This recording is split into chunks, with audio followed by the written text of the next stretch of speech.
قرآن پاک یہ جو اللہ کا کلام ہے یہ تو لوح محفوظ میں موجود ہے۔ سورۃ البروج میں اللہ تعالیٰ نے ارشاد فرمایا ہے کہ بل ہوا قرآن مجید، بلکہ یہ قرآن ہے بڑی شان والا، فی لوح محفوظ، لوح محفوظ میں لکھا ہوا ہے۔ تو لوح محفوظ کیا چیز ہے؟ یہ اللہ کے علم کا کوئی خزانہ ہے، اور کس طرح کا ہے اب یہ ہم نہیں سمجھ سکتے۔ 7ویں آسمان پر ہے، اور ایسے سمجھیں کہ قرآن پاک کا اصل ٹیکسٹ وہاں پر موجود ہے۔ یہ جو ہمارے ہاتھ میں قرآن پاک ہے، یہ آپ ایسے سمجھیں کہ اس کی اوتھینٹک فوٹو اسٹیٹ کاپی ہے۔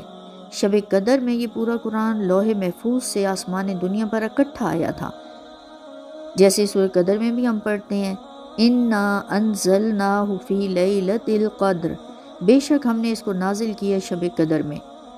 جو لفظ انزل استعمال ہوا ہے کہ انزلناہ، اس کا مطلب ہوتا ہے کہ ایک دفعہ میں پورے کا پورا نازل ہو جانا، اکٹھا نازل ہو جانا۔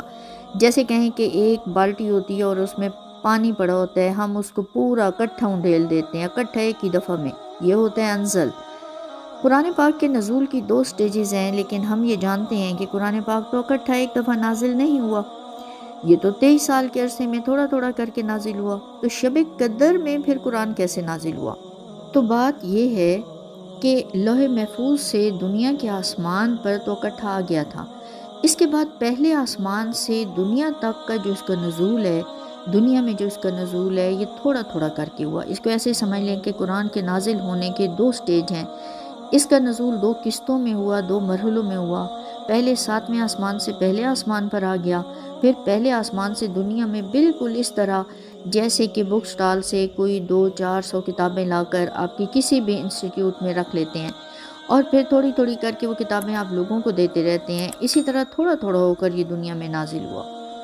جب دنیا میں نزول کی بات آتی ہے تو لفظ آتا ہے نزل، یہاں پہ انزل کم ہی آئے گا، کیونکہ انزل کا مطلب اکٹھا نازل ہونا ہے، نزل کا مطلب ہے تھوڑا تھوڑا کر کے نازل ہونا، وقفے وقفے سے نازل ہونا۔